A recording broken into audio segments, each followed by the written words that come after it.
The first note was inside the orange drill case, tucked under the spare battery like someone had put it there to keep it warm. Thank you. Didn't think I could fix a drawer by myself. Turns out I can. House 27. I volunteer Tuesday nights at our neighborhood tool library. We loan saws and sanders the way regular libraries loan mysteries and memoirs. People bring ID, sign a form that admits torque exists, and go home feeling a little more capable.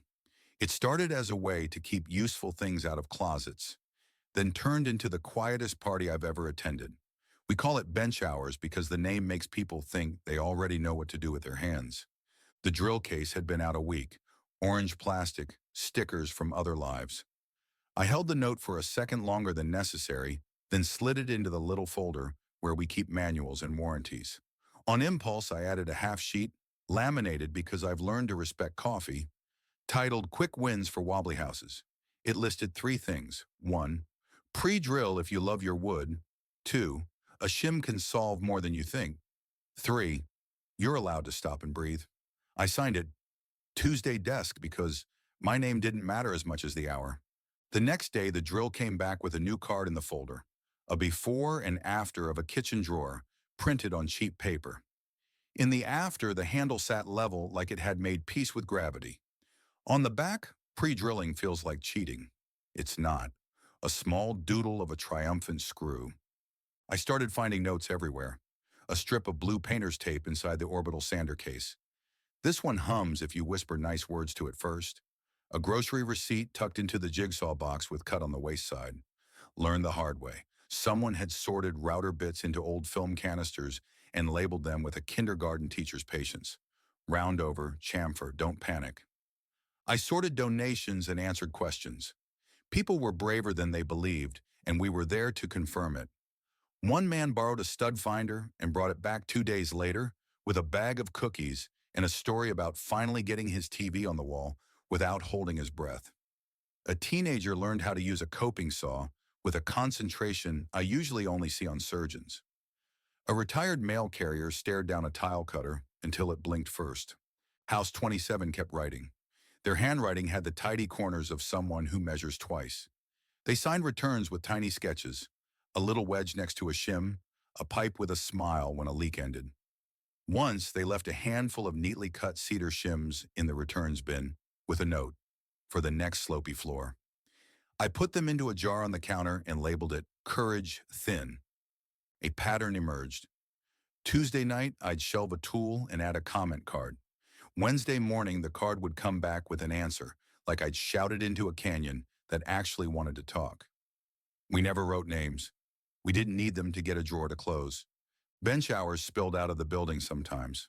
In June, a heat dome made the pavement think rude thoughts, and the block decided to make a joke out of it by planning a fix-it clinic in the church basement.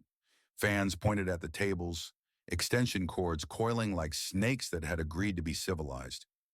People brought lamps that had elected to stop being lamps, wobbly chairs, a vacuum cleaner with a grudge. We set out little tents of paper, electrical, sewing, gluing, truth and sandpaper. I ran the gluing table. My job was 40% epoxy, 60% telling people they weren't foolish for trying. Halfway through the second hour, someone set a handled tote on the table like it was a guest. Inside, a toolbox with a broken latch, a cabinet handle, 3 screws that had given up, and a deck of paint swatches in colors that belonged to a better climate. A strip of blue painter's tape clung to the tote's lip. H27. You can tell a lot from how a person arranges parts. These were laid out like a seat assignment. The toolbox latch had lived an honest life. The screws had been asked to carry more than their share. I looked up, ready to greet whatever version of House 27 reality had sent. But a voice 2 tables over claimed them before I could. Try a panhead there, someone said. The tone of a person who trusts screws to keep their promises. Then, satisfying, right? When the latch clicked in. The laugh that came back was quiet and relieved. By the time I looked over, they'd stepped into the electrical zone to negotiate with a lamp. The bag had the same tidy tape label. I didn't chase them. It felt important not to turn a note into a person before we were any good at being one. I wrote a little card and tucked it under the cedar shims. The gluing table believes in you. Tuesday desk. Summer rolled over into itself. The air learned the word smoke and used it in sentences I don't recommend. People borrowed air purifiers from each other. A neighbor put two box fans in the window outside our door and invented a breeze. House 27 left a stack of 3D printed cord clips with a note for counters that reject cables, and I put them in a bowl labeled Save Your Future Self. On a Saturday in August, a storm knocked the block sideways and took the power with it. It was the kind of afternoon where the sky stays mad just to see if you'll give in. Someone texted the tool library number. Does anyone have a small generator? My freezer's full of a month's rent. And 5 minutes later, the front steps looked like a strange parade. Dolly, gas cans, a pile of orange extension cords, two neighbors who speak fluent, let me. I grabbed the key to our old Honda generator we keep for emergencies and rolled it out like a neighbor with manners. On the sidewalk, rain pinned my sleeves to my skin. A person I recognized only by patience and blue tape jogged up carrying a pop-up canopy under one arm, like something out of a diagram labeled unlikely but welcome. We set it over the outlet and pretended we didn't just make weather obey. Fuel cap's stubborn, they said, and I handed them the flathead that always feels like a wand. They loosened the cap like they'd been introduced. When the generator coughed to life, everyone acted like we'd pumped power into the whole street. We hadn't. It still felt big. We didn't talk names. We were too busy being a small machine. We ran cords to two freezers and a neighbor's CPAP because romance can get in line behind oxygen. When it was over, rain eased into that decision it makes when it has bored itself. The generator hummed like a cat settling. Thank you, I said. The real kind. They tapped the plastic cover of the generator once, the little knuckle wrap of someone who's grateful for tools that keep working, and looked at me properly for the first time. Sawdust freckled one sleeve. There was a nick on their thumb where a chisel had insisted on a lesson. The blue tape on their forearm had a tiny map drawn on it, two rectangles and an X, and I realized some people carry instructions on their skin. They smiled the way people do when they think you've said something clever, even if you haven't. See you Tuesday, they said, and walked away into a street that was already starting to smell like damp concrete in relief. I had to sit down on the counter and drink water like it was a strategy. After that, the notes changed. Still practical, but with a thread of timing woven in. Tuesdays, 6 to 8, bench by the fan is the good seat. Sanding blocks in a bin under the counter. Take 2, return 1. When I closed on a Tuesday, a half sheet waited on the returns cart. Your quick tips are better than most manuals. H27, I wrote back, my hand not entirely steady. Yours make the city lighter. Tuesdays, we met properly without ever saying let's.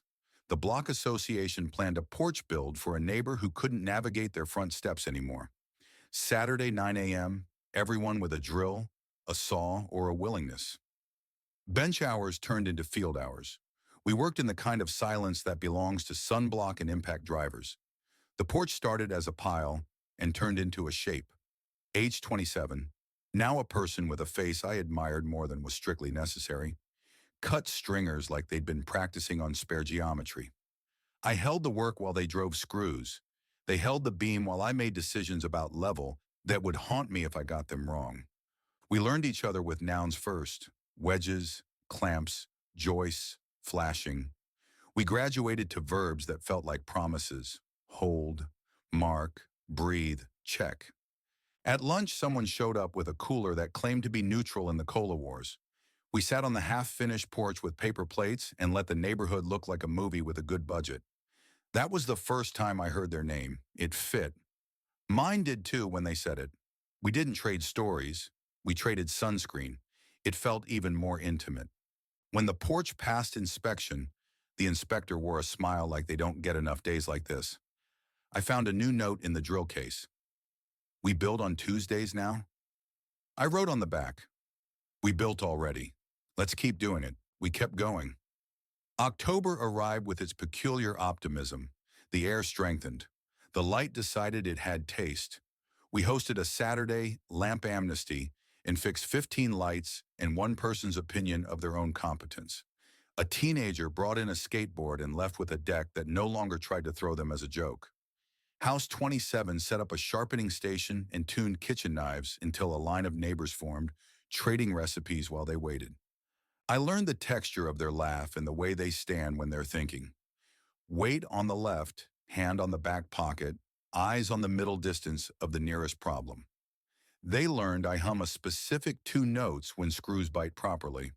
They started bringing a second coffee on Tuesdays and pretending it was left over. I started keeping a bandage in the top drawer because they were optimistic about skin. We crossed the city lines together by accident. Someone asked bench hours to look at a little free pantry in need of a door that wouldn't betray the bread. We drove across town with the generator rattling in the back and a handful of hinges like we'd stolen them from a smaller story. The pantry belonged to a block that felt like its own village. A kid watched us work from a safe distance, then crept closer once the door behaved. When we finished, the kid opened and closed it 6 times, the way you do when the world decides to be predictable for a breath and you need to check twice. On the way back, H27 pointed out a row of metal chairs on a second-story balcony and told me about a welder they'd apprenticed with who had laughed only with their eyes. I told them about the first time I used a table saw and didn't hate it. We spoke in small, specific truths that add up. Winter, such as it is here, came with rain that believed in itself. Bench hours sprouted a coat rack. People brought in projects that had been waiting till the city felt quieter. We laminated the quick win sheet for the fourth time. We started a bulletin board called Tried That, It Worked, and stuck it full of the kind of solutions you learn from old houses and honest mistakes. On a Tuesday in December, the kind that makes you consider soup as a philosophy, H27 brought in a box with a broken lid, and that look people get when they've decided to fix a thing instead of replace it. It was the orange drill case from the first note. The latch had lived too many lives. We took it apart on the counter between us, the good screwdriver performing like an honored guest.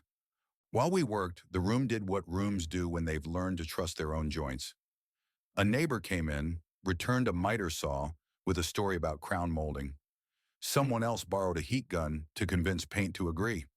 A kid asked if we still had cedar shims, and I pointed to the jar labeled Courage, thin without realizing I was smiling like a person with a secret. We replaced the latch and added a small metal plate so it wouldn't fail the same way twice. The click when it closed sounded like a reward you could hold. H27 tapped the new latch twice, once to thank it, once to thank us. Then they reached into their tote and set a little carved wedge on the counter. Cedar, smooth from a pocket, on one side in pencil. You were right about shims. I took the wedge and rotated it in my fingers. There's a particular joy to objects that do more than they look like. I slipped it into our jar and changed the label to Courage, now in bulk. HE27 laughed, that small, relieved sound that had become one of my favorite noises the city makes. The next Tuesday, I found a note I wasn't expecting inside the sander case. Dinner after we close? I know a place that forgives sawdust. There was a map sketched with the kind of precision that makes you trust a plan. Dinner forgave sawdust. We sat at a counter where the server's apron had paint on it, and the air smelled like the inside of a good onion. Without the bench between us, we tried not to talk about tools and failed immediately, then allowed ourselves to be exactly who we had been becoming. We moved from nouns to verbs to adjectives. We didn't tell life stories. We told how we arranged our shelf stories, which is almost the same thing. Here is the part that would look like a montage if this were a different medium. Saturdays at estate sales hunting for clamps the world had forgotten how to value, a detour to return a wallet found in a miter saw box, teaching a class called Hinges That Behave, and trying not to turn flustered at the way they winked at the phrase butt hinge, a drive to the salvage yard in a truck that was held together by willpower and zip ties. The afternoon we repaired a neighbor's music stand and left before she could cry at us. I don't know the exact moment we became us. Maybe it was the day a stranger came in asking for a tool we didn't have, a thing that makes my grandmother's dresser not smell like basement. And we explained shellac to her with straight faces and left her elbow deep in a project that would take her 3 Sundays in a newfound patience. Maybe it was the night we traced the bench's scratches and realized we could tell a story about each one. Maybe it was the afternoon we added a hook under the counter for a second jacket and didn't talk about why. Here is the important part. We kept showing up. We made the room lighter. We handed people the right wrench and the right sentence. We learned how to stand next to each other without rehearsing it. On our accidental anniversary, 1 year since the first note, we hosted Fix Your Future Day. People brought in tools that had stopped trusting themselves.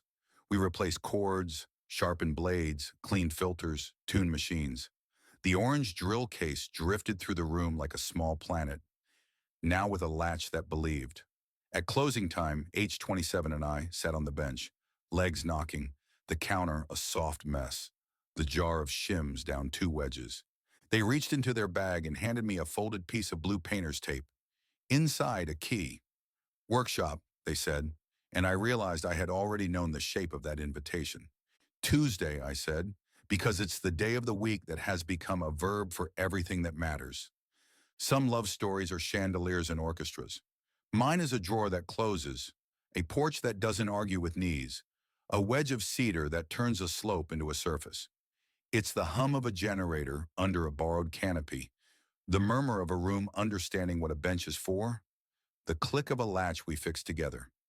It's the way the city looks slightly better in our corner overnight, and the confidence that tomorrow, if a hinge sulks or a screw strips, there will be 2 people who already know where the good screwdriver lives. If you come by on a Tuesday, you'll hear it. The gentle percussion of 100 small repairs adding up to something that sounds a lot like a life. You'll see a jar labeled Courage, now in bulk, and a note on the wall that keeps bullet points honest. You might watch a person walk in with a problem in a tote and walk out holding the handle differently. And you might notice, if you stay till closing, 2 volunteers counting returns with sawdust on their sleeves, laughing quietly like people who have finally learned the trick. You don't build a love story all at once. You build it during bench hours with shims and screws and the kind of sentences that hold.